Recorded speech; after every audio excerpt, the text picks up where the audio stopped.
ये कहानी शुरू होती है वेस्ट वर्जीनिया के दूर दराज के जंगलों से, जहाँ एक सुनसान सड़क के किनारे रिची और हैली नाम के कपल को क्लाइंबिंग करते हुए देखते हैं। जैसे ही रिची ऊपर पहुंचता है तो उसे अपने सामने गंदी पानी से भरी हुई नदी दिखाई देती है और अपनी जीत की खुशी मनाने के लिए वो हैली को जल्दी से ऊपर आने को कहता है। अब हम हैली को देखते हैं जिसका पैर ऊपर चढ़ते दौरान फिसल जाता है और वो हवा में लटक जाती है, लेकिन खुद को संभालते हुए वो एक बार फिर से चढ़ने की कोशिश करती है, जहाँ इस बार वो रिची को मदद के लिए पुकारती है, लेकिन रिची को सामने ना देखकर वो परेशान हो जाती है। अचानक अपने चेहरे पर कुछ खून के कतरे गिरने पर वो परेशान हो जाती है। उसकी नज़र रिची पर जाती है जिसे कोई ऊपर से फेंक देता है। अब इससे पहले कि वो कुछ समझ पाती, कोई उसे जोरों से ऊपर खींचना शुरू कर देता है, लेकिन वो जल्दी से अपनी रस्सी को काटते हुए खुद को संभाल लेती है, पर वो संभल नहीं पाती और नीचे गिर जाती है, जहाँ उसकी नज़र रिची की लाश पर पड़ती है, जिसे देखकर वो रो पड़ती है। अब इसी दौरान उसे पहाड़ियों से कुछ अजीबोगरीब आवाज़ें सुनाई देती है, जिसे सुनने के बाद वो अपनी जान बचाने के लिए गाड़ी की तरफ भागती है, लेकिन तभी उसका पाँव एक नुकीली तार में फंस जाता है और वो गिर जाती है और वो कातिल अपने साथ उसे ले जाता है। अब हमारी नज़र इन इलाकों में हो रही वारदातों पर जाती है, जहां न्यूज़ में एक के बाद एक गाड़ी के लापता होने की बात हो रही होती है। यहाँ तक कि लोग इन इलाकों में किसी विच को देखने का दावा भी कर रहे थे। अब हम एक गाड़ी को इस इलाके से गुजरता हुआ देखते हैं, जहां हम क्रिस को देखते हैं जो अपने इंटरव्यू के लिए किसी और शहर में जा रहा होता है।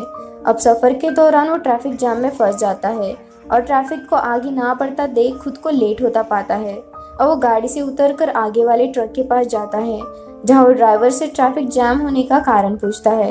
तो ड्राइवर कहता है 5 किलोमीटर दूर केमिकल ट्रक पलटी हो गया है, जिसके चलते उसको कई घंटे वही गुजारने पड़ेंगे। और ये सुनकर क्रिस परेशान हो जाता है, वापस गाड़ी में आकर बैठ जाता है और खुद को ट्रैफिक में फंसा हुआ देखकर वो अपनी गाड़ी को वापस घुमा देता है, जहां वो लेट होने की खबर कंपनी को देता है। लेकिन एक पहाड़ी इलाका होने की वजह से फ़ोन कट जाता है। अब फ़ोन की तलाश में इसकी नज़र एक गैस स्टेशन के बोर्ड पर पड़ती है और वो अपनी गाड़ी को वहाँ ले जाता है। अब जाते वक्त उससे एक के बाद एक लावारिस गाड़ियां नजर आती है। इनके बीच से गुजरते हुए वो गैस स्टेशन तक पहुंचता है, जहां उसकी नज़र स्टेशन के मालिक पर पड़ती है, जो किसी बीमारी का शिकार लगता है।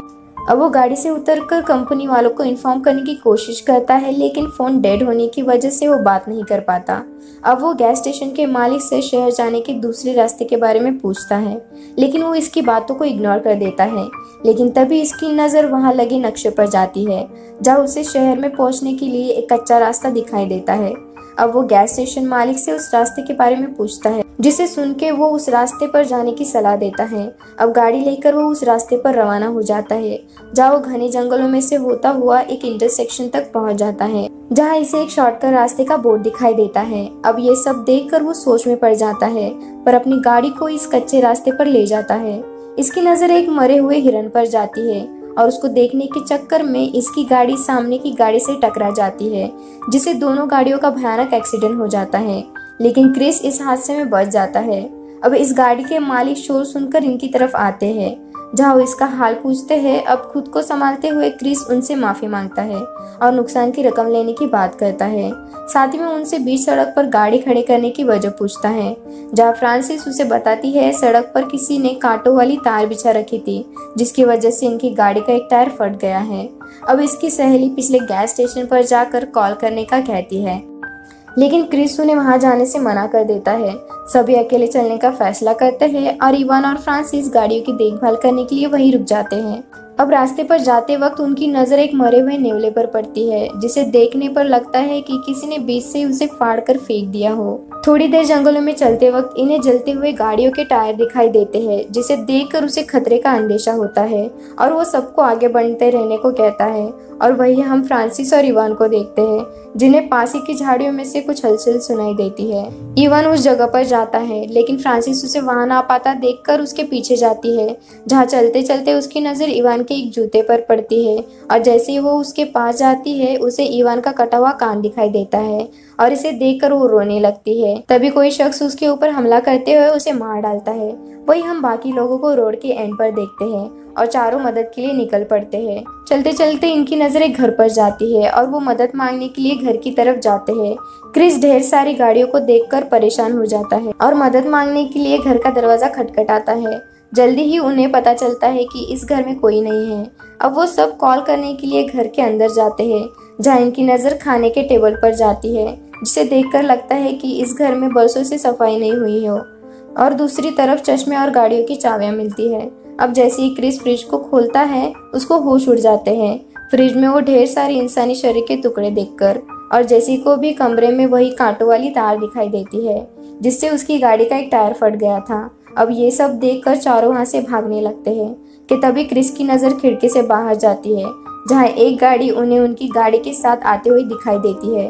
अब चारों घर के पिछले दरवाजे की तरफ भागते हैं, लेकिन दरवाज़ा बंद होने की वजह से चारों डर जाते हैं। वही दूसरी तरफ हम कातिल को अंदर आते हुए देखते हैं। वो अंदर आकर फ्रांसिस की लाश को ज़मीन पर फेंकता है और हमारी नज़र क्रिस और जेसी पर जाती है, जो फ्रांसिस की लाश को देखकर सदमे में आ जाते हैं।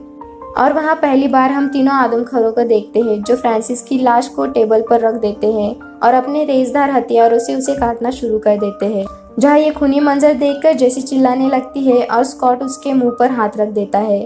अब लाश को खाकर वो आदमखोर गहरी नींद में सो जाते हैं, जहाँ मौका पाकर सभी दबे पांव वहाँ से निकलने की कोशिश करते हैं। लेकिन तभी एक आदमखोर की नज़र इन पर पड़ती है, जिसे देखकर सब लोग एक एक करके पीछे भागने लगते हैं। ये देखते ही देखते वो आदमखोर उन्हें ढूंढते हुए आ जाते हैं और क्रिस इनकी गाड़ियां चुराने का प्लान करता है और चिल्लाते हुए उसका ध्यान अपनी तरफ करने की कोशिश करता है। लेकिन तभी एक आदमखोर इस पर गोली चला देता है और वो जख्मी होकर गिर जाता है। ये देखकर बाकी तीन हैरान रह जाते हैं। अब हम स्कॉट को जंगल में भागते हुए देखते हैं। जैसे ही उसकी नज़र ट्रक की तरफ जाती है, वो ट्रक के पास भागने लगता है कि उसी वक्त एक तीर उसके सीने के आर पार हो जाता है और बाकी तीनों अपनी जान बचाकर वहां से भाग निकलते हैं। जहाँ कुछ दूर जाकर इनका ट्रक कीचड़ में फंस जाता है और इन सबको वो ट्रक वहीं पर छोड़ना पड़ता है।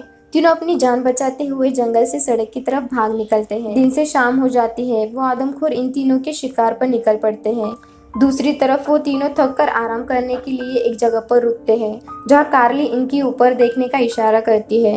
और जैसे ही वो ऊपर देखते हैं, उनके पीछे उन्हें एक वॉच टावर दिखाई देता है, जिसे देखकर तीनों खुश हो जाते हैं और हम तीनों को ऊपर चढ़ते हुए देखते हैं। लेकिन उस पर किसी को ना पाकर वो उदास हो जाते हैं। जेसी को वहाँ एक फर्स्ट एड बॉक्स मिलता है, जिसकी मदद से वो क्रिस की मरहम पट्टी करती है। दूसरी तरफ कार्ली को एक पुराना रेडियो मिलता है। कार्ली रेडियो पर मदद मांगती है, लेकिन कोई जवाब नहीं आता। क्रिस को नीचे से कुछ आवाज़ें सुनाई देती है, तो उसकी नज़र नीचे से गुजर रहे तीनों आदमखोरों पर पड़ती है, पर तीनों टावर पर चढ़ते हुए दिखाई देते हैं। उनको ऊपर आता देखकर क्रिस सारे सामान को टावर के एंट्री गेट पर रखना शुरू कर देता है और तभी वो लोग वहाँ से जाते हैं और कार्ली रेडियो पर अपना लोकेशन बता रही होती है कि तभी वो लोग रेडियो की वायर काट देते हैं और टावर को आग लगा देते हैं। अब खुद को बचाने के लिए कार्ली वहाँ पड़े एक बॉक्स से खिड़की का कांच तोड़ देती है। क्रिस को नीचे पेड़ की बेलें नजर आती है और वो उस पर कूद जाते हैं। आदमखोर उन्हें देख लेते हैं और पकड़ने जाते हैं। वो तीनों एक बेल से दूसरी बेल पर जा रहे होते हैं। तभी एक आदमखोर कार्ली के नजदीक पहुंच जाता है और मौका पाकर उसके चेहरे पर वार करके उसके 2 टुकड़े कर देता है। अब क्रिस खुद को संभालते हुए उठता है और तभी उसे पीछे से गाड़ी की आवाज़ सुनाई देती है और उसे पुलिस की जीप दिखाई देती है। वो उसे आवाज़ लगाता है। जैसे ही पुलिस जीप रुकती है, पुलिस वाला जैसे ही मदद के लिए आगे बढ़ता है, वैसे ही उसके आँख से एक तीर आर पार हो जाता है। अब हम एक आदमखोर को देखते हैं जो क्रिस को मारने के लिए आगे आता है। तभी क्रिस अपनी जान बचाने के लिए गाड़ी के नीचे छुप जाता है। जैसे ही आदमखोर नीचे देखने के लिए झुकता है, गाड़ी के नीचे कुछ ना पाकर वो हैरान रह जाता है। और अब हम इस घर को देखते हैं जहाँ इन आदमखोरों ने जेसी को बांध कर रखा था। जैसे ही वन आई जेसी को मारने वाला होता है, उसे बाहर से आने वाली गाड़ी का शोर सुनाई देता है, जिसे देखकर वन आई दरवाजे की तरफ बढ़ता है। क्रिस गाड़ी लेकर उस पर हमला करते हुए उसे कुचल डालता है। गाड़ी से उतरते ही वो आखिरी बचे हैवान को नुकीली तीर से हमला करते हुए उसे मार डालता है। क्रिस जेसी को बचाने के लिए उसकी रस्सी खोलने लगता है, पर तभी एक आदमखोर उस पर हमला कर देता है। अब क्रिस को मरता देख जेसी पास रखे तीर से उस आदमखोर को मार देती है। अब वो दोनों घर से बाहर निकलते हैं। तभी क्रिस की नज़र पुलिस की गाड़ी पर जाती है, जहां वो गाड़ी के फ्यूल बॉक्स को निशाना बनाते हैं, जिसकी वजह से एक जोरदार धमाका होता है और घर पूरी तरह से तबाह हो जाता है। अब हम दोनों को सड़क पर ट्रक के जरिए गैस स्टेशन तक पहुंचते हुए देखते हैं। ट्रक को अपनी तरफ आता देख स्टेशन मालिक दरवाजा बंद कर देता है। क्रिस ट्रक से उतरता है और वहां लगे मैप को लेकर वहां से रवाना हो जाता है और ये मूवी यहीं पर एंड हो जाती है।